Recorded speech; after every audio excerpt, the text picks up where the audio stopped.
and welcome. My name is Dr. Lauren Helm, and in this video, I will be talking about the nature and function of emotions and provide an overview of the ways in which emotions can lead us to act in unhelpful ways and some alternative ways of thinking about and responding to emotions that might better serve you in building a satisfying and meaningful life. There are multiple theories about what emotions are and why we have them. Whether or not we have full certainty regarding the nature and purpose of human emotion, they without a doubt continuously color our daily lives, creating a rich tapestry of felt experience. Sometimes dully present in the background, and at other times potently grabbing our attention. Without them, there is no doubt that the human experience would be dramatically different. It can be helpful to think of emotions as signals that alert us and others to what we might need in that moment. Emotions are much more complex than just that, of course. For example, psychologists commonly understand emotions as cognitive, affective, and physiological changes, as well as behavioral urges. It is thought by evolutionary psychologists that emotions serve an important function or purpose that has helped keep human beings alive. They help organize and motivate behavior based on the demands of the environment or situation. Emotions act as signals because they direct our attention to important information about the state of our inner or outer environment and automatically create an impulse to respond in a way that is intended to ensure our basic survival needs are met. How exactly do emotions guide us? To better understand this, it helps to think about how both pleasure and pain influence us. Pleasure and pain are fundamental and essential aspects of being alive. Generally speaking, pleasure and pain can both be physical and emotional. Physical and emotional pain actually overlap quite a bit because of the way the brain works. Usually, pleasure and pain urge us to respond in particular ways when we feel them.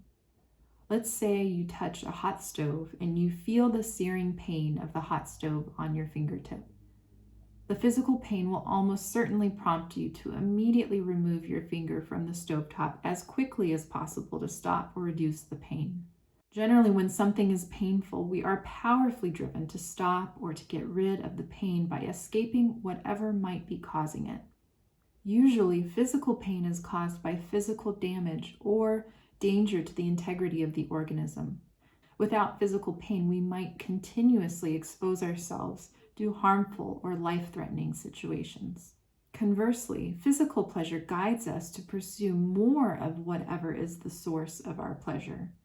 We are naturally reinforced for engaging in certain behaviors that feel physically pleasurable and that often meet important base-level survival needs. For example, we are drawn to foods that are filled with energy-dense sugars and fats, sex that leads to procreation, and temperate and comfortable environments that are gentle on our bodies and abundant in necessary resources. Similar to physical pain or pleasure, pleasant and unpleasant emotions often urge us to engage in variations of either an avoidance or approach behavior that guides us towards safety and away from possible harm. In other words, negative or unpleasant emotions tend to naturally urge us to avoid or escape whatever might be causing them. So if we feel emotionally uncomfortable, we want to get rid of that discomfort or avoid experiencing it again in the future. And we take actions to do so. From an evolutionary perspective, this makes sense because if bad feelings come up in us when something potentially dangerous or harmful happens, we will naturally be motivated to get away. On the flip side, positive or pleasant emotions tend to naturally urge us to approach or move towards the situations that we experience pleasurable feelings from. Human beings are often strongly motivated to feel good or happy, And positive emotions powerfully urge us to engage in certain behaviors, and they also reinforce whatever actions we engage in that lead us to feel emotional pleasure. It's quite clear that the world we live in today is radically different from that of our primal ancestors. Modern day dangers like the loss of a job or a home, being bullied, excessive demands from school or work, car accidents, arguments with friends, family discord, illness, all of these require us to respond differently than we would to a predator.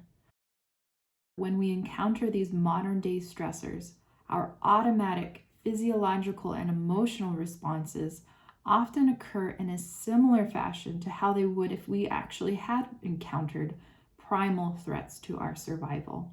The fight, flight, or freeze response, which is an emotionally driven response intended to protect us from death, can be activated even when we have a disagreement with a friend. In today's world, it is quite often the case that our instinctual emotional responses do not fully align with the actual needs of the modern day situations that we encounter, which are typically much more nuanced and less likely to be characterized by the true danger of death. Every human being has experienced emotions that do not match the needs of the situation. However, despite the natural tendency to experience emotions that may arise in us more intensely than would necessarily be helpful, it is still our responsibility to learn how to respond to situations and our emotions in ways that are healthy and effective, so that we can truly understand and take care of our needs and build a life that feels satisfying and meaningful. This is no easy task. When emotions burn intensely and we don't understand why they are here or what to do with them, or we over-identify with and become them, we often engage in reactive, avoidant, or self-destructive behaviors. Numbing ourselves with TV, alcohol, food, or dissociation often lead to short-term relief. Withdrawing from and escaping the world or those in our lives, lashing out or reacting impulsively in response to anger or fear leads to short-term relief, but more pain and suffering in the long term. These automatic, avoidant ways of responding to emotions are hard to free ourselves from, given our instinctual drive to avoid pain and to feel better, or at least not to feel so bad. We have to learn how to turn towards, understand, tolerate, and eventually accept emotional discomfort in order to intentionally and effectively respond to our needs. Even if our emotions do not seem to fully match the requirements of the situation, I believe that there is almost always something of value that they are pointing our attention towards. We yearn to feel safe, secure, cared for, and loved. We yearn to feel valued and worthy. We yearn to know that we belong and are an integral part of something bigger than ourselves. These are often the needs that our emotions are pointing us towards. When these needs are not truly being met, whether that be due to an internal or external cause or both, we will feel emotional discomfort because it is signaling our attention to what matters most to us. When we can learn how to truly attend to our needs and understand how to work with the signals that come from within, we are in a position of empowerment. We can consciously respond to our lives. This is the practice of a lifetime. How can we do this? How can we begin to respond to our emotions in a more self-supportive way? The first step is to understand that our emotions are here for a reason. They are not our enemies. They serve an important purpose, but understanding how to sit with and listen to them is key. If we are fearful of our emotions or do everything we can to remove or distance ourselves from our uncomfortable emotions, it is incredibly difficult to learn from our life experiences or to deepen our understanding of what is truly needed in our most vulnerable, painful moments.